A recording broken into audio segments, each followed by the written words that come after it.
साहिबा की तरफ से पेश किए गए ग्रांट्स पे आज बोलने के लिए खड़ा हुआ हूं। शायद उनके तरफ से ये एक्सपेक्ट किया जा रहा है कि रिवायतन आदत से मजबूर मैं अपनी तकरीर में शुरू में ही इनके अलायंस पर सवाल उठाऊंगा, बीजेपी के साथ रिश्ता क्यों जोड़ा उस पर सवाल उठाऊंगा, एजेंडा में क्या है उस पर सवाल उठाऊंगा, 2016 जून के बाद वादी में जो हालात रहे उस पर, लेकिन मेरा वो इरादा नहीं है। पीडीपी और बीजेपी का अलायंस हुए अब 2 साल हो गए। हम कब तक इनसे इसी चीज पे सवाल पूछते रहेंगे कि क्यों? अब कर लिया, ठीक किया, गलत किया, अच्छा किया, बुरा किया। इसका जवाब अब इस हाउस में नहीं, इस हाउस के बाहर सही वक्त पे लोगों से हासिल किया जाएगा। मेरा इरादा इनसे ये सवाल करने का नहीं है कि आपने अलायंस क्यों किया, बल्कि अब मेरा इरादा है इनसे ये पूछने का कि अलायंस करने के बाद आपने इस रियासत को दिया क्या। अब हमें ये मत कहिए कि हमें अभी तक वक्त नहीं मिला, क्योंकि लगभग 2 साल पूरे होने जा रहे हैं जब कैसे आप लोगों ने हाथ मिलाया। 2 साल, 6 साल का हमारा असेंबली का टर्म है। 2 साल का मतलब हुआ 1/3, 1/3 आपकी जो इस गवर्नमेंट की जो लाइफ है वो आपने पूरी की है। मरकज की हुकूमत जिसके साथ आपका रिश्ता है, उन्होंने 5 साल में से लगभग अब 3 साल पूरे किए हैं। आज मैं आपसे ये नहीं जानना चाहूंगा कि आपने अलायंस किया क्यों, मैं आपसे ये जानना चाहूंगा कि अलायंस करके आपने इस रियासत को दिया क्या। कॉन्क्रीट डिलीवरेबल्स क्या हासिल हुआ इन 2 सालों में? हमें जरा दिखाइए कोई ऐसा नया प्रोजेक्ट जिसके तरफ आप इशारा करके कह सकती हैं कि हां, इन 2 सालों में हमने इस रियासत को ये दिया। कोई नई इंस्टीट्यूशन जिससे इस रियासत को उस इंस्टीट्यूशन का फायदा पहुंचा हो। आप हाथ उठा के कहिए कि हां, इन 2 सालों में ये इंस्टीट्यूशन कायम करके हमने इस रियासत को दिया। कोई गुड गवर्नेंस का मॉडल आप हमें दिखाइए कि पिछले 2 सालों का नतीजा ये गुड गवर्नेंस का जो एक इंस्टीट्यूशन, ये एक मिसाल के तौर पे हमने कायम करके इस रियासत के लोगों को दिया है। क्योंकि जब हम अपनी जगह बैठ के एनालाइज करने की कोशिश करते हैं, सियासत को अलग रख के ऑब्जेक्टिवली जब हम एनालाइज करने की कोशिश करते हैं, तो हमें नया कुछ नहीं दिखता। अब आप कहेंगे हालात ने आपको इजाजत नहीं दी, लेकिन यह भी एक बहाना बनता है। जहां आपको सूट करता है वहां हालात के मुताबिक आप काम नहीं करते, जहां आपको सूट करता है हालात के बावजूद वहां पे काम होता है। अब मैं उस डिपार्टमेंट को यहां एक्सपोज नहीं करूंगा क्योंकि उस डिपार्टमेंट के ग्रांट्स गए और उस वक्त मैं खामोश रहा, लेकिन एक डिपार्टमेंट की तरफ मैं इशारा कर सकता हूं जहां पे पिछले साल मतलब 2016 खराब हालात के बावजूद एक डिपार्टमेंट ने लगभग 30 करोड़ का काम किया हुआ है एक असेंबली कॉन्स्टिट्यूएंसी में, साउथ कश्मीर में। उसी डिपार्टमेंट ने एक और असेंबली कॉन्स्टिट्यूएंसी में लगभग 10-15 करोड़ का काम किया हुआ है। लेकिन जब उसी डिपार्टमेंट का हम परफॉर्मेंस अपनी कॉन्स्टिट्यूएंसी में देखते हैं, चाहे गुल साहब का हो, चाहे सागर साहब का हो, चाहे मेरा हो, तो वहां हमें 0 नजर आता। तो ये मत कहिए कि आपको वक्त नहीं मिला। यह मत कहिए कि हालात ने आपको इजाजत नहीं दी, क्योंकि जब आप हालात के बावजूद कुछ इलाकों में काम कर सकती हैं तो फिर आपको हर जगह काम करना चाहिए था, लेकिन वो हमें दिखता नहीं है। आज जब आप तकरीर करती हैं, या सॉरी मंडे को जो आप जवाब देंगी, आप हमें यह बताएं कि इस 2 साल की हुकूमत के बाद वो कौन सी ऐसी चीज है जिसके लिए लोगों को आपको अप्रिशिएट करना चाहिए। कोई एक चीज जो आप खड़े होकर कह सकती हैं कि हां ये मैंने किया और लोगों को इसके लिए मुझे अप्रिशिएट करना चाहिए। हम भी जानना चाहते हैं कि आप अपनी परफॉर्मेंस में, अपने अचीवमेंट्स में किस चीज को गिनती हैं। 2016 के अनरेस्ट को तफसीलन इस हाउस में हमने अब डिस्कस किया है। शायद कोई नई बात नहीं है जो हम यहां से कह सकते हैं या जो शायद हम आपसे सुनना चाहेंगे, मां सिवाय एक चीज जिसमें मैं आपके लॉजिक को समझने की कोशिश करता आया हूं, समझ नहीं पाया हूं और आपसे सुनना चाहता हूं। जब इंक्वायरी पे आप कहती हैं कि हमें जुडिशियल इंक्वायरी की जरूरत नहीं है, हम सिट कायम करेंगे, ये सिट आपको सिर्फ अब क्यों सूट करता है और लोग इस सिट पे भरोसा क्यों करें? वो हंदवारा का सिट कहां गया? हंदवारा में भी आपने इंक्वायरी की मांग की, अंदरूनी तौर इंक्वायरी की बात की। मुझे वो सेशन याद है जब स्पीकर की कुर्सी से हमें अश्योर किया गया था कि चंद दिनों के अंदर अंदर उस इंक्वायरी कमेटी की रिपोर्ट जो है वो हाउस में पेश की जाएगी। वो दिन और ये दिन, उस इंक्वायरी का अभी तक नामो निशान जो है उसका आता पता नहीं। अब एक क्लैरिफिकेशन आप मुझे दे दीजिए, जो आपने ग्रांट्स में एक कट मोशन में एक जवाब में कहा और उसमें एनेक्शर एल के हवाले से आपने कहा कि एनेक्शर एल पढ़िए, जरा हमें यह बताइए कि क्या वो एनेक्शर एल ही आपके इंक्वायरी कमेटी की रिपोर्ट है? क्योंकि अगर वो एनेक्शर एल आपके इंक्वायरी कमेटी की रिपोर्ट है और उसी इंक्वायरी के तहत आपके बाकी ये 2016 की इंक्वायरी जो है उसी तरह की जाएगी, तो मैं माफी चाहता हूं, इसमें कुछ नहीं निकलेगा। और अगर इतना ही आपको अपनी इंक्वायरियों पे भरोसा है तो मुझे यह बताइए, मेरे वक्त में आपको यह भरोसा नजर क्यों नहीं आया? मेरे वक्त में बदकिस्मती से एक शख्स की मौत हुई, नाम आप अच्छी तरह से जानते हैं क्योंकि आपने कंडोलेंसेस के दौरान भी उस नाम का जिक्र किया, हाजी यूसुफ साहब का, क्योंकि उस वक्त के डीआईजी क्राइम के जब उनको हवाले किया गया था, उनकी मौत हुई। हमने कहा इसमें बाज़ाब्ता पुलिस की कार्रवाई होगी, आपने कहा नहीं। आपने कहा ये पुलिस की कार्रवाई, हम कभी इसको कबूल नहीं करेंगे। पुलिस अपने आप को कैसे इन्वेस्टिगेट करे? जब यहां इल्जाम पुलिस के खिलाफ है, चीफ मिनिस्टर के खिलाफ है, तो हम पुलिस से कैसे जो है ये तवक्को करें, ये उम्मीद करें कि पुलिस वाले जो है खुद इसमें इंक्वायरर भी बैठेंगे, खुद इसमें जजमेंट भी सुनाएंगे। आपने उस वक्त जुडिशियल प्रोब की मांग की और हमने उसको कबूल किया। आज मुझे बताइए, जबकि एक नहीं 100 के आसपास बुजुर्ग, नौजवान, मर्द, औरत इस समर के टर्मोइल में मारे गए, इस वक्त आप कैसे कह सकती हैं हमें, और लोग इस पर भरोसा कैसे करेंगे कि आपके सिट से ही एक फेयर और ट्रांसपेरेंट प्रोब होगा? हमें कन्विंस करिए। फिलहाल तो हम कन्विंस्ड हैं नहीं, इसलिए असेंबली में इतना शोर हुआ। अगर आप कन्विंस्ड हैं, हमें कन्विंस करिए, हम कन्विंस होने के लिए तैयार हैं।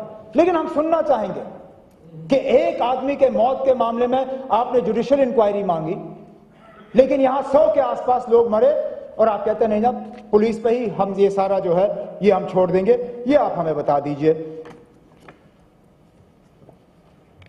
एजेंडा फॉर अलायंस की बार बार यहां पे जिक्र की जाती है।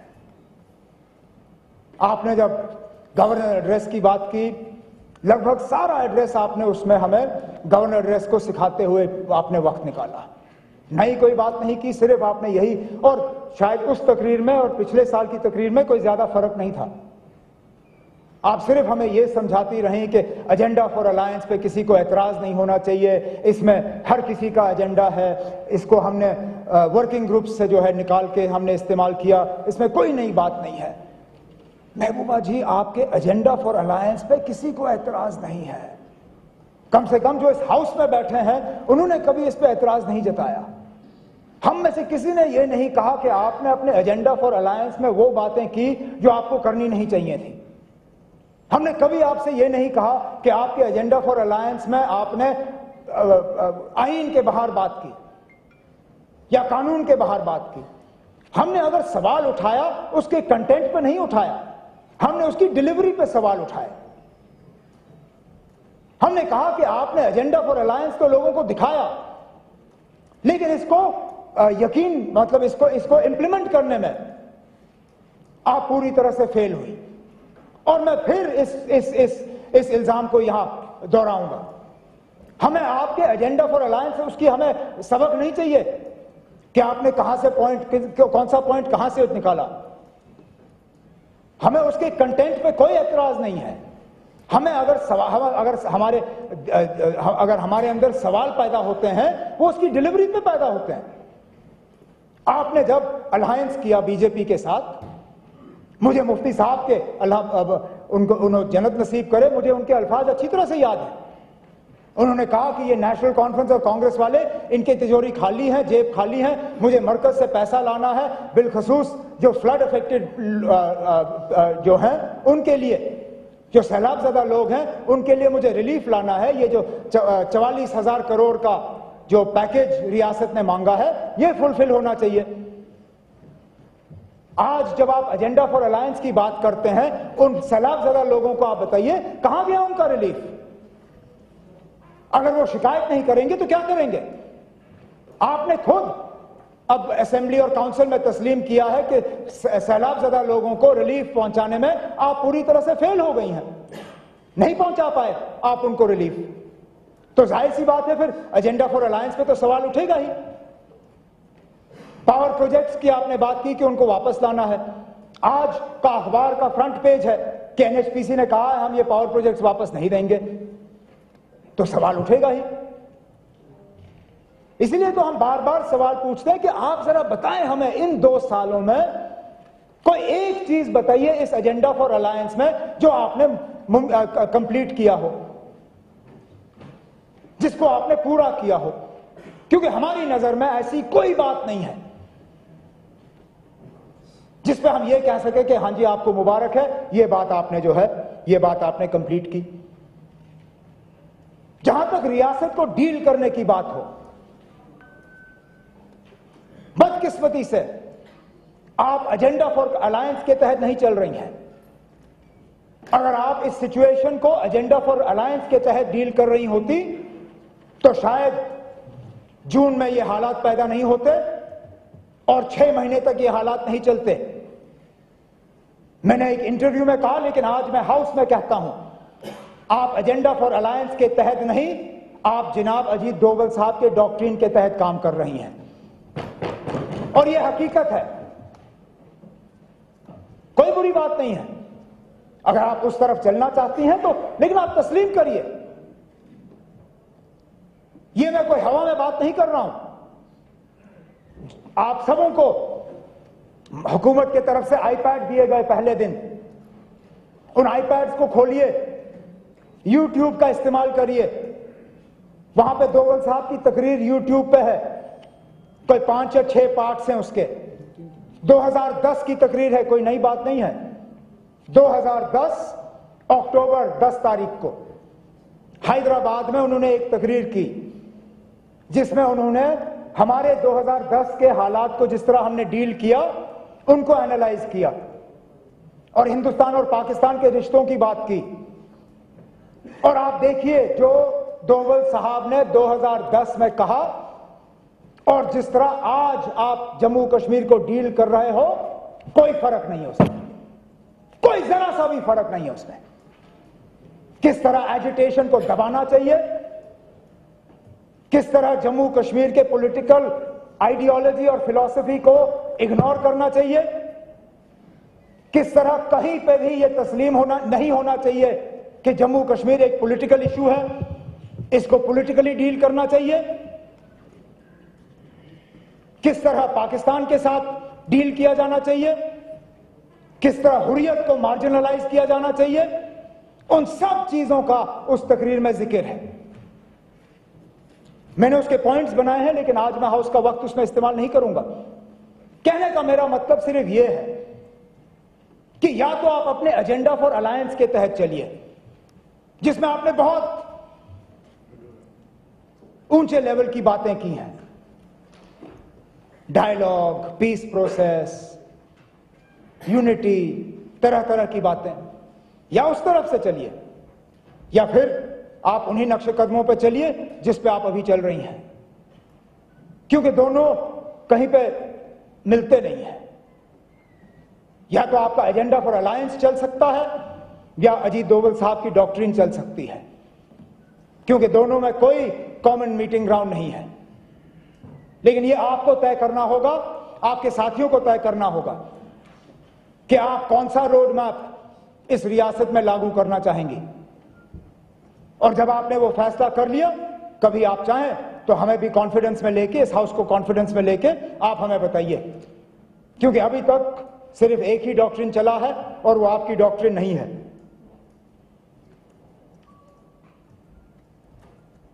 रियासत में हालात साजगार रहें, ये हर कोई चाहता है, लेकिन उसके लिए बहुत जरूरी है कि कंफ्यूजन ना हो।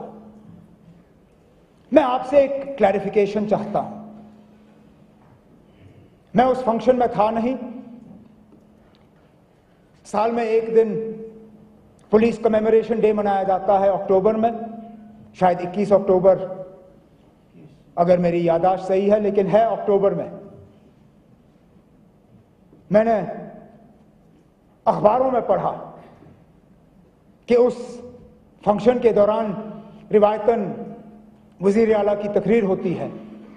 उस तकरीर में आपने शायद ये कहा कि हमारे जो जे.एन.के पुलिस वाले हैं, उनको एक फादरली रोल अदा करना चाहिए, एक पेरेंट की तरह जो गुमराह नौजवान हैं उनको मेन स्ट्रीम में लाने की कोशिश करनी चाहिए। बहुत अच्छी बात है, पुलिस का एक यही रोल रहना चाहिए बजाय सख्ती के। लेकिन उसमें साथ साथ शायद आपने ये भी कहा कि मैं जे.एन.के पुलिस से कहती हूं कि जहां लोकल मिलिटेंट कहीं फंसा हो, उसको एनकाउंटर में मारिए नहीं। अब मैं नहीं जानता हूं कि ये गलत खबर छपाई गई, ये इंटरप्रिटेशन गलत है, या आपने अपनी तकरीर में ये कहा पुलिस से कि अगर कहीं लोकल मिलिटेंट एनकाउंटर में, मतलब कॉर्डन में फंसे, उसको एनकाउंटर में मारिए नहीं। क्योंकि अगर ये आपने पुलिस को हिदायत दी है, मैं आपसे समझना चाहता हूं कि इसका इंप्लीमेंटेशन वो कैसे करें। और अगर आपने ये पुलिस को हिदायत दी है, क्या ये बात आपने यूनिफाइड कमांड में डिस्कस किया है? क्या पुलिस के साथ सीआरपी और आर्मी वाले इसमें आपको कोऑपरेट करेंगे? क्या आपके पास कोई ऐसी टेक्नोलॉजी है जिससे कि आप एनकाउंटर लगते ही या कॉर्डन लगते ही ये पता कर सकते हैं कि इसमें मिलिटेंट फंसा है, लोकल है या नॉन लोकल है? क्योंकि अगर आपके पास इस तरह की टेक्नोलॉजी होती तो फिर जून में आप कंफ्यूज नहीं होते। जो डिप्टी सीएम ने कहा कि हमने उसको गलती से मारा, जो आपने कहा कि अगर हमें मालूम होता ये होता तो हम उसको नहीं मारते, खुदारा ये क्लियर करिए। क्योंकि अगर पुलिस में इस तरह की कंफ्यूजन, अगर मैं कंफ्यूज हूं, मुमकिन है पुलिस में भी कंफ्यूजन होगा। और अगर इन चीजों को लेके कंफ्यूजन पुलिस में रहा तो फिर बहुत मुश्किल होगा इस रियासत में हालात जो है ठीक रखना।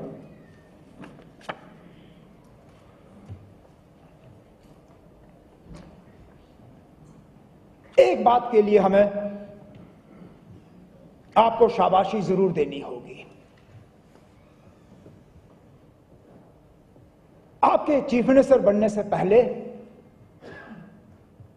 कुछ जगह, कुछ क्वार्टर से ये शोशा डालने की कोशिश की जाती थी कि आप एक सॉफ्ट सेपरेटिस्ट हैं,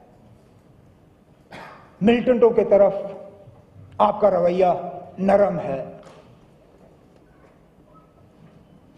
लेकिन वो 100% आपने उस चीज को गलत साबित किया। जितने मिलिटेंट 2016 में सिक्योरिटी फोर्सेस के हाथों मारे गए, शायद ही पिछले सालों में इतने मिलिटेंट जो हैं वो सिक्योरिटी फोर्सेस के हाथों मारे गए होंगे। नामुमकिन है कि आप अगर एक सॉफ्ट सेपरेटिस्ट होती, आपका रवैया अगर आपकी मतलब ये अप्रोच उनके तरफ नरम होता, तो नामुमकिन होता आपके कमांड में इतने मिलिटेंट जो हैं वो सिक्योरिटी फोर्सेस के निशाने बन जाते हैं। लेकिन उसके साथ साथ कहीं पे भी बहुत बड़े पैमाने पर लापरवाही हुई है, स्टेट गवर्नमेंट के लेवल पे भी और सेंट्रल गवर्नमेंट के लेवल पे।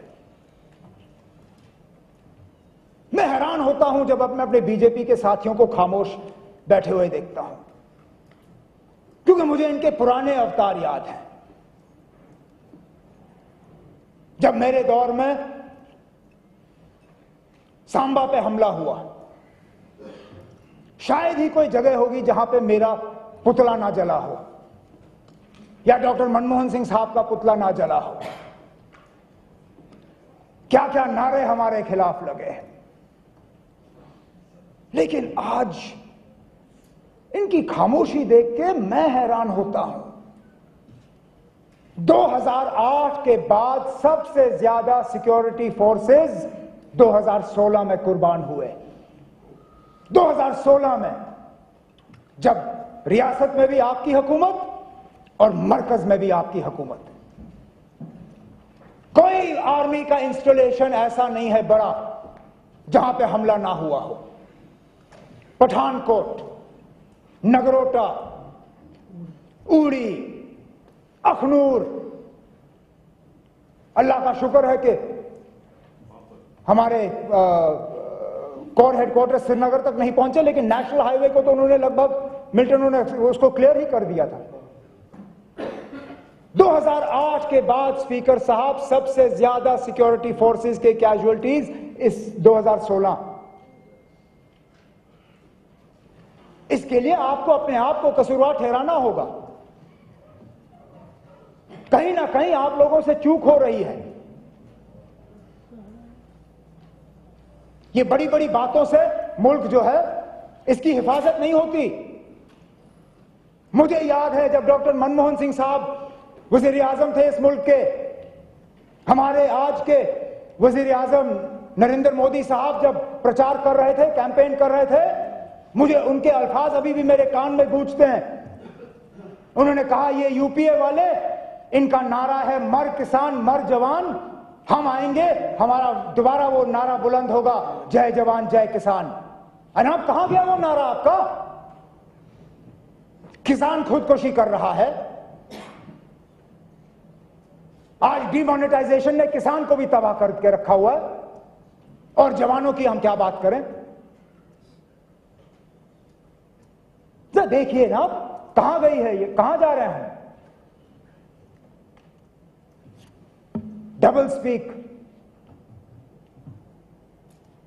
आप एक तरफ से कहती हैं कि अगर लोकल मिलिटेंट होगा उसको हम बचाएंगे, आपने उसके बाद कई जगहों पे यह भी कहा कि हमने मिलिटेंट मारा, बुरहान मिलिटेंट ही था, कौन सी बड़ी बात की, मिलिटेंट यहां तो रोज मरते हैं। लेकिन उसी मिलिटेंट को मारने वाले लोगों को आपकी हुकूमत मरकज ने तो मेडल दिए। तो फिर हमें बताइए, अगर वो आम मिलिटेंट था तो फिर लोगों की यह नाराजगी जो है ये नाजायज नाराजगी थी। ठीक है, हम भी मानते हैं नहीं होना था एजिटेशन इस तरह, लेकिन अगर वो आम मिलिटेंट था तो उसके मारने वालों को कल ही तो मेडल पहनाए गए, तो फिर वो मेडल गलत है। कहीं ना कहीं तो इसमें दोनों बातें, मैं फिर उस चीज पे आ जाता हूं, दोनों बातें जो हैं वो जमती नहीं है। अब जहां लॉ एंड ऑर्डर और सिक्योरिटी के मामले में तो रिपोर्ट कार्ड आपके सामने है, वहां गवर्नेंस को लेके भी कोई आपने तूफान तो नहीं किए। एजेंडा फॉर अलायंस में आपने रीजनल इंटीग्रेशन और रीजनल बैलेंस की बात की, लेकिन जब अमली जामा पहनाने का वक्त आया, गायब। जब मरकज ने एक एम्स और एक आईआईटी या आईआईएम, कौन सा पहले आया, आईआईएम का ऐलान हुआ, उस वक्त यह फैसला हुआ कि एम्स कश्मीर के लिए, आईआईएम जम्मू के लिए। जम्मू के हमारे साथी नाराज हुए, कहा ना वहां एम्स क्यों, हमें भी एम्स मिलना चाहिए। हमने कहा ठीक है ना, हमारा कश्मीर का तो एम्स छीना नहीं जा रहा, अगर आप जम्मू के लिए एक एम्स हासिल कर सकते हो बड़ी अच्छी बात है। जब हमने एक सेंट्रल यूनिवर्सिटी के 2 सेंट्रल यूनिवर्सिटी किए, अगर आप एक एम्स के 2 एम्स कर सकते हो बड़ी अच्छी बात है। रीजनल बैलेंस, थोड़ी बहुत एजिटेशन चली, थोड़ी बहुत पॉलिटिकल इसमें रोल रहा और जम्मू के एम्स का ऐलान हुआ। मुबारक है जम्मू के लोगों को, अच्छा है, उनको भी मिलना चाहिए।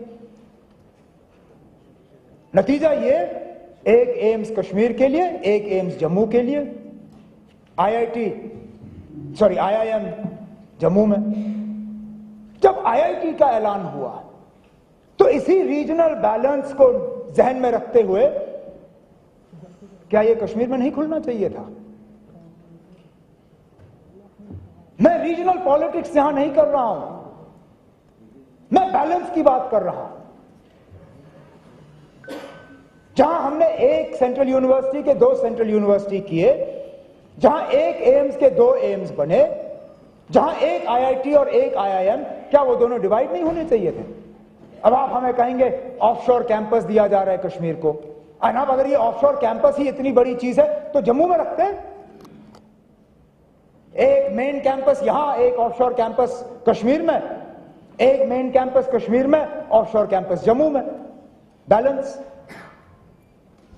बदकिस्मती से जब हम ये बैलेंस की बात करते हैं, ना हम लद्दाख को किसी खाते में लाते हैं, ना हम करगिल को किसी खाते में लाते हैं, ना हम जम्मू या कश्मीर के पहाड़ी इलाकों को लाते हैं। हमें श्रीनगर और उसके आसपास और जम्मू और उसके आसपास के बजाय और कुछ नजर ही नहीं आता।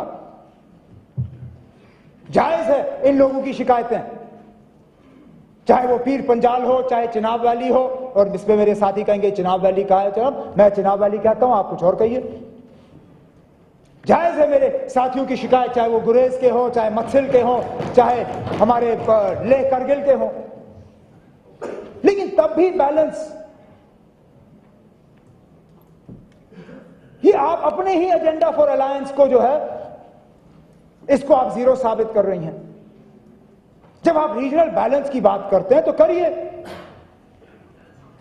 ट्रांसपेरेंट प्लानिंग पे मैं बहुत कुछ कहने वाला था, लेकिन कल एक फॉर्मर मिनिस्टर और ऑनरेबल एमएलए की तकरीर के बाद मुझे बैलेंस्ड और ट्रांसपेरेंट प्लानिंग पे कोई बात करने की जरूरत ही नहीं। उन्होंने खुद इस चीज को आपके सामने रखा कि कहां पे एमएलए को जो है,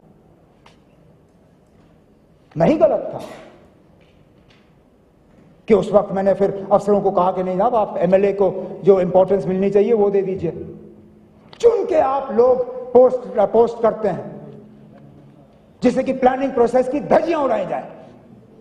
मेरे जिले में चीफ प्लानिंग अफसर, ना मैं उसका नाम लूंगा, जो ना मैं उस शख्स का नाम लूंगा जो रिश्ते में उसके हैं, बड़ा करीबी साथी है आपका, कभी मेरे साथ कॉरिडोर में मिले तो मैं कान में उसको बता दूंगा। चुन के उस चीफ प्लानिंग अफसर को मेरे जिले में रखा हुआ है ताकि पॉलिटिकल ये इंटरफेरेंस के बुनियाद पे फैसले हों। और ये सिर्फ मेरी शिकायत नहीं, आप आमतौर पे मेंबर से पूछिए, कहीं पे एमएलए को जो है खाते में नहीं लाया जाता। खासकर ऑपोजिशन और ट्रेजरी बेंचेस का भी यही हाल है। गुड गवर्नेंस के जो हमने यहां पे बुनियाद डालने की कोशिश की, उसका हुआ क्या? जो थर्ड पार्टी मॉनिटरिंग का हमने सिलसिला यहां शुरू किया, जिसके तहत थर्ड पार्टी मॉनिटरिंग कुछ बड़े बड़े प्रोजेक्ट्स पे हमने किए, बंद। E tendering, e procurement, transparency लाने के लिए उसमें कहीं पे बढ़ोतरी हुई है, कहीं उसका आपने स्कोप वाइडन किया है, कहीं उसका और ज्यादा इस्तेमाल हो रहा है, मेरी नजर में नहीं। पब्लिक सर्विस गारंटी एक्ट, चलिए आपने कहा कि हमने अपने दौर में उसको ठीक तरह से पब्लिसाइज नहीं किया। अब आपको 2 साल हो गए, अब कितना और आपने इसको पब्लिसिटी देनी है? जरा हमें बताइए उस पब्लिक सर्विस गारंटी एक्ट का क्या हुआ? कितने अफसर उस पब्लिक सर्विस गारंटी एक्ट के तहत उनको कसूरवार ठहराया गया? कितने केस फाइल हुए? कहां तक इस पब्लिक सर्विस गारंटी एक्ट को इस्तेमाल किया जा रहा है? मैं इसमें और सर्विसेज लाने की बात करूंगा नहीं, क्योंकि अभी तक तो उसको इस्तेमाल में ही नहीं लाया जा रहा। रिजल्ट फ्रेमवर्क डॉक्यूमेंट RFD, एक प्लानिंग डिपार्टमेंट मेरे वक्त में एक मुकम्मल कोशिश डिपार्टमेंट्स को और ज्यादा उनकी कारकर्दगी को मॉनिटर करने के लिए। आमतौर पे हम डिपार्टमेंट की कारकर्दगी सिर्फ एक तराजू में तोलते हैं, आपको पैसा कितना मिला, आपने खर्च कितना किया। बस उनकी कामयाबी इसी में है कि उनको उनके दिए हुए पैसे 100% इस्तेमाल हो जाने चाहिए। हमने रिजल्ट फ्रेमवर्क डॉक्यूमेंट के तहत कॉन्क्रीट गोल्स और उनकी अचीवमेंट्स को नापने की कोशिश की। खुदारा मुझे बताइए महबूबा जी, इन 2 सालों में उस रिजल्ट फ्रेमवर्क डॉक्यूमेंट का क्या हाल है? क्या किसी डिपार्टमेंट ने RFD की डॉक्यूमेंट्स तैयार की? क्या किसी डिपार्टमेंट की कारकर्दगी उस RFD के तहत नापा जा रहा है? अगर नापा जा रहा है, अगर तोला जा रहा है, मेहरबानी करके वो रिपोर्ट्स आप हाउस में पेश करिए, हमें भी पता चले कौन सा मिनिस्टर जो है वो अपना काम ठीक कर रहा है और कौन सा और ज्यादा इसमें उनको मेहनत करनी चाहिए। ट्रांसपेरेंसी आ जाए। यहां पे हमारे कुछ साथियों ने आपको मुबारकबाद पेश की, कहा आपने करप्शन के खिलाफ एक मुहिम चलाई। कौन सी? चंद लोगों को आपने मुश्किल से प्रीमेच्योरली रिटायर किया होगा, वो भी अदालत के जरिए वापस आ ही जाएंगे, कोई इसमें आपको वक्त नहीं लगेगा। कुछ तो आ गए, कुछ आ रहे होंगे।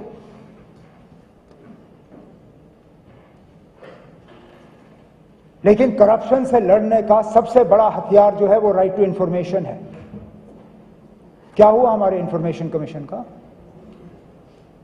चलिए, हालात ने हमें इजाजत नहीं दी डेवलपमेंट करने की, इन इदारों को तो हम मजबूत करते। खाली पड़ा हुआ आपका, कहीं पे भी राइट टू इंफॉर्मेशन का आज कोई इस्तेमाल नहीं है ना। विजिलेंस कमीशन का तब इस्तेमाल होगा जब राइट टू इंफॉर्मेशन के तहत लोगों के पास जानकारी होगी। एहतसाब कमीशन का तब इस्तेमाल होगा जब राइट टू इंफॉर्मेशन के तहत लोग सवाल पूछेंगे, इंफॉर्मेशन हासिल करेंगे और फिर कंप्लेंट जो दर्ज करेंगे। जब राइट टू इंफॉर्मेशन के तहत उनका इंफॉर्मेशन उनको पहुंच नहीं रहा है, तो फिर कहां करप्शन से लड़ाई? मेहरबानी करके इन इंस्टीट्यूशंस के तरफ आप तवज्जो दें।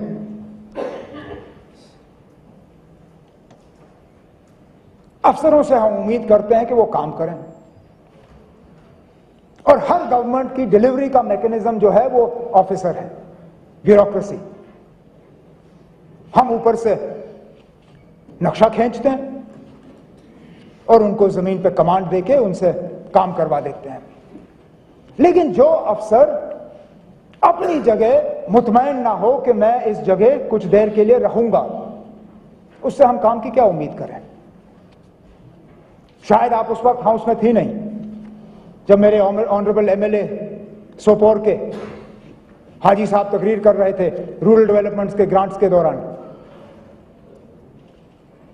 एक वीडियो इनका 10 बार चेंज हुआ है और दूसरा 5 बार, 12, एक 12 और एक 5। इन्हीं 16-18 महीनों में 12 बार वीडियो चेंज 18 महीनों में। अंदाजा लगाइए, सुबह ये वीडियो से बात करता है, शाम को जब फोन करके पूछता है कि काम क्या हुआ, वो वीडियो ही गलत। 2 साल के अंदर अंदर आपने 2100 प्रीमेच्योर ट्रांसफर्स किए हैं। ये आप ही के फिगर्स हैं जो आपने हाउस में पेश किए।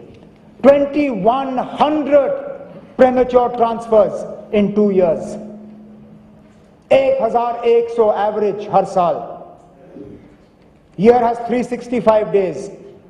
1100 divided by 365, that means an average of 2 to 3 premature transfers a day.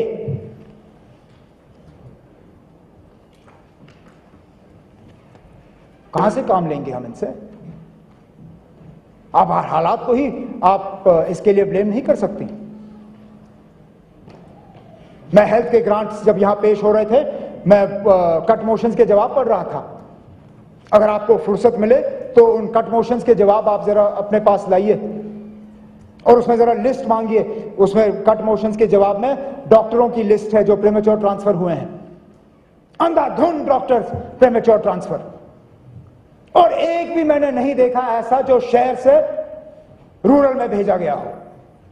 सब के सब दूर दराज के अस्पतालों में थे और शहर के अस्पतालों में लाए गए।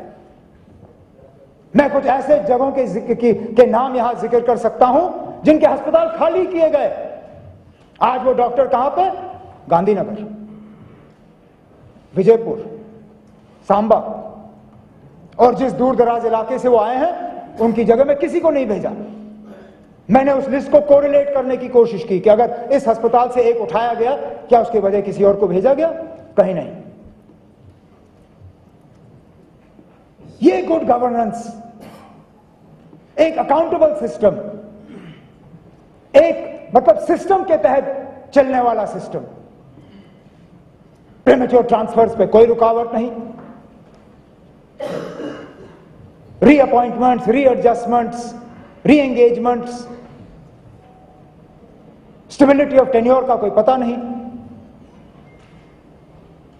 यहां अफवाहों की तो बात ही क्या करें।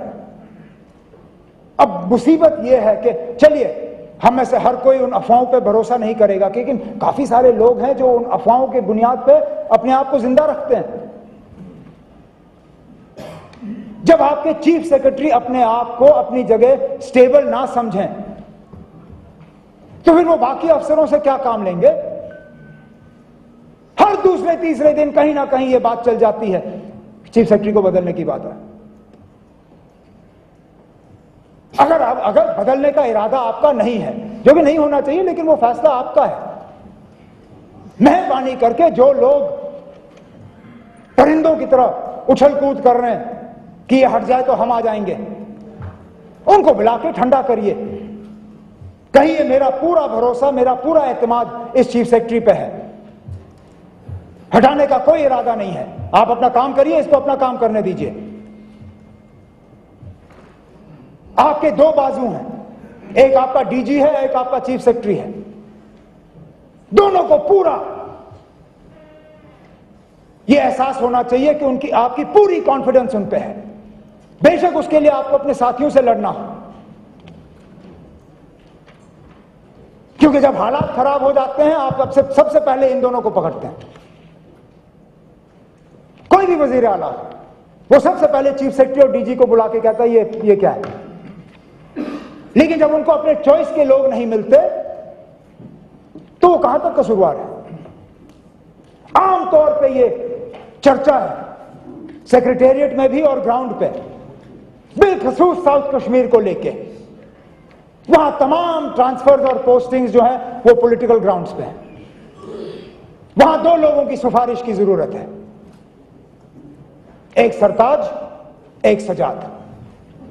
सरताज मदनी साहब और सजाद मुफ्ती साहब, दोनों शायद आपके रिश्ते में है। आमतौर पे ये चर्चा है, एसएचओ से लेके पटवारी, तहसीलदार, अगर इनमें से एक की सिफारिश हो ठीक है, अगर दोनों की हो तो बहुत बड़ी बात है।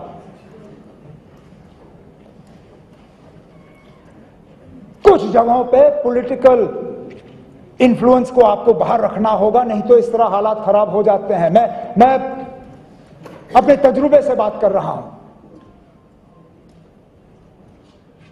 मैंने अपने साथियों को बहुत बार नाराज किया ट्रांसफरों के मामलों में। सागर साहब, मुबारक गुल साहब अक्सर बेशतर मुझे याद दिलाते हैं कि मैंने श्रीनगर में ऐसा एसएसपी भेजा जिन्होंने पार्टी का बेड़ा गर्क किया वहां पे। लेकिन हालात को देखते हुए डीजी साहब ने मुझे उस अफसर के लिए कहा मुझे ये दे दो। मैंने कहा ठीक है, अगर आपको लगता है इस अफसर को लगा के आप हालात पे काबू रख पाओगे ले लीजिए, ये जानते हुए कि पॉलिटिकली मुझे उसका नुकसान होगा। हमें सियासत से ऊपर उठ के कभी कभी फैसले करने होते हैं। 2-3 बातें स्पीकर साहब और फिर मैं खत्म कर लूंगा। काडर मैनेजमेंट आपकी जिम्मेदारी है। मेहरबानी करके अपने अफसरों को ये लोकल वर्सेस नॉन लोकल की लड़ाई में मत लगाइए। आपको दोनों लोकल और नॉन लोकल अफसरों से काम लेना है।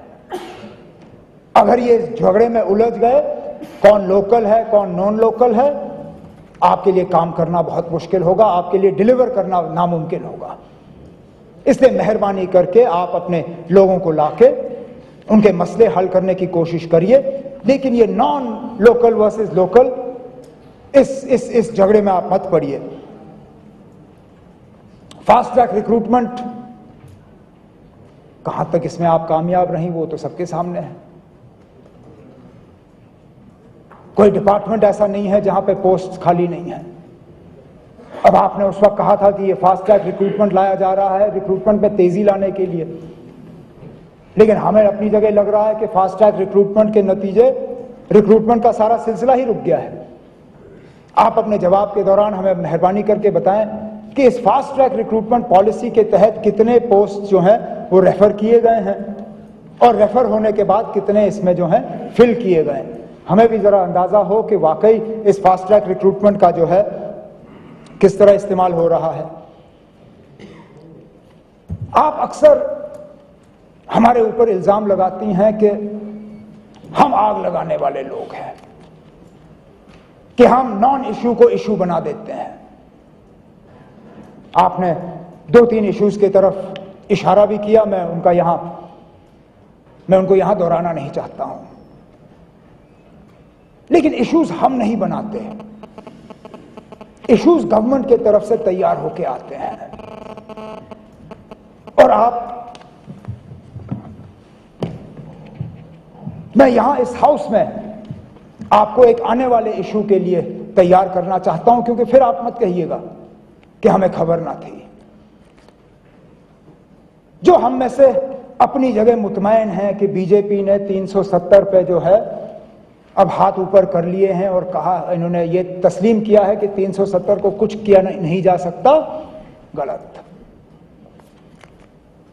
बीजेपी ने शायद अपनी जगह इस चीज को एडमिट किया है कि लेजिस्लेचर का इस्तेमाल वो 370 को हटाने के लिए नहीं कर सकते हैं, लेकिन जहां लेजिस्लेचर को वो इस्तेमाल नहीं कर सकते हैं वहां ये जुडिशरी को इस्तेमाल करेंगे। और खबरदार रहिए, जो सरफेसी में हुआ वो आगे नहीं होना चाहिए। सरफेसी यहां लगना चाहिए, हमें उसके बारे में ज्यादा खदशात भी नहीं है, क्योंकि हमें भी मालूम है कि आज के कानून के तहत आप नॉन स्टेट सब्जेक्ट को प्रॉपर्टी नहीं बेच सकते हो। लेकिन जिस तरह सरफेसी का केस अदालत में लड़ा गया और जिस तरह मतलब एडवोकेट जनरल को मालूम है नहीं मालूम है, किस तरह हमारे दिल्ली में स्टैंडिंग काउंसिल को इत्तला दी गई कि आपने इस केस को लड़ना है या नहीं लड़ना है। अगर 35A के मामले में भी आपकी यही पॉलिसी रही तो इस रियासत को बहुत ही ज्यादा मुश्किल का सामना करना होगा। हम सरफेसी पे इसलिए परेशान हुए क्योंकि हमें लगा कि अगर यही आपका तौर तरीका रहा 35A में तो फिर इनका जो जुडिशरी को इस्तेमाल करने का जो इनके इरादे हैं वो इनके इरादे कामयाब होंगे। इसलिए मेहरबानी करके कल हमें मत कहिए कि हम 35A को उछाल रहे हैं, हम लोगों को जो है ये गरमा रहे हैं। ये इशू हमने तैयार नहीं किया है, लेकिन जहां आप करोड़ों का इस्तेमाल कर रहे हैं घर वगैरह ठीक करने के लिए, वहां पे अगर आप लाखों का इस्तेमाल करें, अच्छे वकील रखिए, आईन को जानने वाले जो इस 35A का केस क्योंकि अगर आप अपने ही इन स्टैंडिंग काउंसिल्स और एडवोकेट जनरल और डिप्टी एडवोकेट जनरल पर रखेंगे फिर तो हाल वही होगा। बाकी स्पीकर साहब, होम और इन चीज़ों पे, होम पे तो होगी, टूरिज्म और लद्दाख अफेयर्स और बाकी जो वज़ीर आला साहिबा के डिपार्टमेंट्स हैं उन पे तो हम तब बात करेंगे जब हालात नॉर्मल हों। आज के दिन में टूरिज्म पे बात करना जो है वो तो बेमकसद है। वज़ीर आला साहिबा इस साल रियासत में हालात ठीक रखें, भाईचारे को कायम रखें, अमन जो है वो कायम रखें। अगले साल टूरिज्म, लद्दाख अफेयर्स, इन सब चीज़ों पे बात होगी। आपने मुझे वक्त दिया, बहुत बहुत शुक्रिया। कमर हुसैन।